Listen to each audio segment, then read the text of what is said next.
মই এই জায়গাত যেটো থিয় হৈ আছো এটো প্লটটো সেই প্লটটো আরবান ক্ষেত্ৰৰ এডভাইজাৰ পৱন কুমাৰ আগৰৱাল যিজনে মোৰ দাদা হয় তেখেতে মানে মোক এই সুযোগটো দিছে আৰবান ক্ষেত্ৰৰ এই প্ৰজেক্টটো ডেভেলপ কৰিবৰ কাৰণে তো মই first of all I am thanks to মোৰ দাদা পৱন আগৰৱাল মোৰ নাম doctor Hariprasad Agarwal and at present মই মানে ৰয়েল গ্লোবাল ইউনিভাৰ্চিটিত as a principal of royal school of architecture ডিপাৰ্টমেণ্টৰ প্ৰিন্সিপাল হিচাপে চাকৰি কৰি আছো আৰু তাতে মই মানে আমাৰ ডিপাৰ্টমেণ্ট কেইটা আছে royal school of fine arts royal school of fashion design royal school of design interior design এইবিলাকৰ মই এজ এ ডিন কাম কৰি আছো বাট মাই পাৰ্চনেল ইণ্টাৰেষ্ট যেটো হল এটো হল gardening means urban agriculture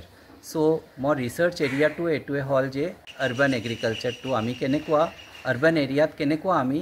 ফাৰ্মিংটো develop কৰিব পাৰো সো ফ্ৰম মাই চাইল্ডহুড সৰুৰে পৰা যেতিয়া মই এটা ঘৰত আছিলোঁ তেতিয়াৰ পৰাই মোৰ এটা গাৰ্ডেনিঙৰ প্ৰতি এটাচমেণ্টটো আছিল আৰু ৱেষ্ট মেনেজমেণ্ট তো মোৰ মানে মেইন এম এইটোৱে হ'ল যে আমি ঘৰৰ ৱেষ্টটো কেনেকুৱা গাৰ্ডেনিঙৰ লগত মিক্স কৰিব পাৰি সেইকাৰণে মই মানে 2017ৰ পৰা এটা মুভমেণ্ট ষ্টাৰ্ট কৰিছিলোঁ জয়পুৰৰ পৰা তেতিয়া মই মানে ৰিসাৰ্চ কৰি এটা সৰু অৰ্গেনাইজেশ্যন এটা খুলিলোঁ সেই অৰ্গেনাইজেশ্যনটো হ'ল আৰবান খেতটো হ'ল এটা গ্ৰীণ ৰিসাৰ্চ অৰ্গেনাইজেশ্যন যেনেকুৱা বহুতে মানুহে গাৰ্ডেনিং কৰি আছে ৰুফটপ ফাৰ্মিং কৰি আছে সৰু সুৰা এনে কৰি আছে বাট কোনেও আৰু সিস্টেমেটিক ধৰণে কৰা নাই বা কি বেনিফিটটো পাইছোঁ আমি সেইটো এনালাইসিস কৰা নাই বহুতে এইটো এনালাইসিসটো কৰা নাই কিন্তু মোৰ ৰিসাৰ্চ এৰিয়াটো যেতিয়া মই এইটো ভাবিলোঁ ইম্পৰ্টেন্সটো তেতিয়া মোৰ ফিল্ডটো আৰ্কিটেকচাৰ হ'লেও মই মানে আৰবান এগ্ৰিকালচাৰৰ ওপৰত ৰিসাৰ্চটো কৰিলোঁ বহুতেও মোক ক'লে কি তোমাৰ মেইন ফিল্ডটো হ'ল এইটো তোমাৰ এডুকেশ্যনটো হ'ল আৰ্কিটেকচাৰ কি তুমি বিল্ডিং ডিজাইন কৰিবা নে গছ গছনি লগাবা তেতিয়া মই ভাবিলোঁ যে গছ গছনিৰ লগত আৰু বিল্ডিঙৰ লগত কি ৰিলেশ্যনটো আছে বিল্ডিং আৰু গছ গছনিৰ লগত ৰিলেশ্যনটো কি বহুতে মানে এনেকুৱা কৈছে তুমি যে PhD ষ্টাৰ্ট কৰিছা তুমিতো আৰ্কিটেকচাৰ হোৱা এগ্ৰিকালচাৰত PhD to kori ki labh hobo kintu moi nije bhabilu jodi ami architect hisabe jodi ami ei gos gosoni logai dia jaga to uliai dibo noaru tetiole amar city to kenekwa develop hobo hei karone moi 2017 or pora research area moi hetu korilu aru mo research area to etue hol ki urban area to amar osorot mati nai jaga nai jot ami gos gosoni rubo paru farming koribo paru agriculture টু লগাব পাৰো কিন্তু as N architect আমি ভাবিব পাৰো যে আমাৰ ওচৰত ঘৰ আছে আমাৰ ওচৰত সব আছে কিন্তু গছ গছনিৰ জায়গা কিয় নাই আজিকালি কি হয় মানুহে ফ্ল্যাট কিনিব যায় ফ্ল্যাট যেতিয়া কিনিব যায় ফ্ল্যাট কিনাৰ আগতে ভাবে পাৰ্কিং আছে নে নাই কেইটা পাৰ্কিং আছে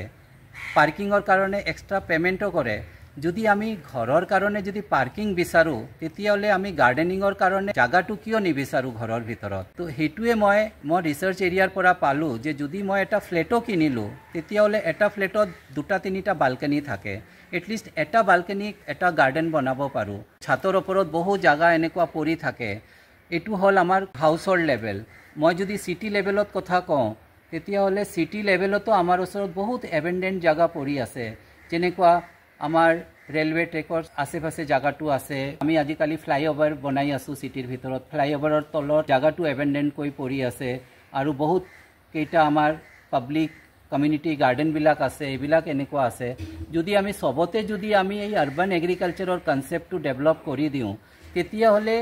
আমাৰ সকলোতকৈ ডাঙৰ যেটো এটা এনভায়ৰনমেন্টাল ডিগ্ৰেডেশন যেটো হৈ আছে হেতু হল ওয়েস্ট ম্যানেজমেন্ট তো আমি ওয়েস্ট ম্যানেজমেন্টটো যদি আমি আরবান এগ্ৰিকালচাৰৰ লগত ইন্টিগ্ৰেট কৰি দিও তেতিয়া হলে আমি হাউস হোল্ড লেভেলৰ পৰা লৈ সিটি লেভেলত আমি এটো সমাধানটো কৰিব পাৰো এতিয়া মই ওয়েস্ট ম্যানেজমেন্টটো কি ৰোল আছে আৰবান এগ্ৰিকালচাৰৰ লগত হেতুৱে আপোনালোকক কৈছো যে আমি ঘৰৰ ভিতৰত আমাৰ ওচৰতে বহুত কেইটা ৰিসোৰ্সেস থাকে এই ৰিসোৰ্স কেইটা আমি ইউটিলাইজ কৰিব পাৰো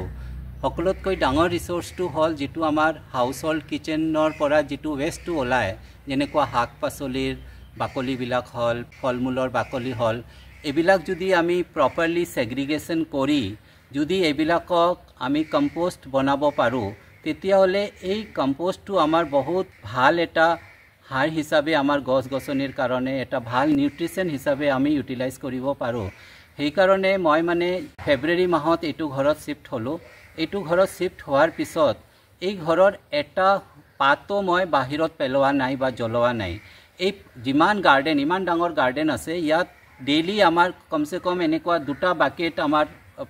পাতৰ ওলায়। সেই পাতকেইটা যে আপোনালোকে দেখিছে তাতে এনেকুৱাকৈ মই পাতকেইটা ৰাখি ইফালে মই আপোনালোকক দেখুৱাম কেনেকুৱাকৈ মই শুকান পাতৰ পৰা মই এটা অমৃত মিট্টি বুলি এটা মাটি এটা বনাই আছোঁ। আৰু কিচেনৰ পৰা যিটো ৱেষ্ট ওলায়, এতিয়া এট প্ৰেজেণ্ট মই অকলে আছোঁ, সেইকাৰণে কোৱান্টিটি হিচাপে বহুত বেছি নোলায়, কিন্তু তথাপি অলপ অলপ ওলালেও মই এই বাকেটৰ ভিতৰত ডেইলি মোৰ কিচেনৰ ৱেষ্টটো ইয়াতে জমা কৰি ৰাখি আছোঁ। তো এইটো আৰু এটা আছে বাকেট, এইটো হ'ল মোৰ 1 মাহ পুৰণা হৈ গ'ল। আৰু এটা আছে যিটো বাকেটত মোৰ 1 মাহ হৈ গ'ল, এইটো ভৰি আছে। তেনেকুৱাকৈ মই 3টা বাকেট ৰাখোঁ। 3 মাহৰ পিছত যেতিয়া এইটো ৰেডি হৈ যাব, তেতিয়া এই বাকেটটো আকৌ মই ইউটিলাইজ কৰি ল'ম। তেতিয়া 3টা বাকেট মোৰ এনেকুৱা এজন মানুহৰ কাৰণে 3টা এই 20 লিটাৰৰ বাকেটটো মোৰ কিচেন কম্পোষ্টৰ কাৰণে প্ৰপাৰ ইউটিলাইজ হয়। এতিয়া কথাটো হ'ল যে কিচেন ৱেষ্টৰ পৰা মই কম্পোষ্ট বনাই আছোঁ, গাৰ্ডেন ৱেষ্টৰ পৰা অমৃত মিট্টি বনাই আছোঁ। ইয়াৰ বাহিৰেও যেনেকুৱা আৰু যিবিলাক ৰিচোৰ্চেছ লাগে এইবিলাক মই ঘৰৰ ভিতৰতে ইউটিলাইজ কৰি আছোঁ।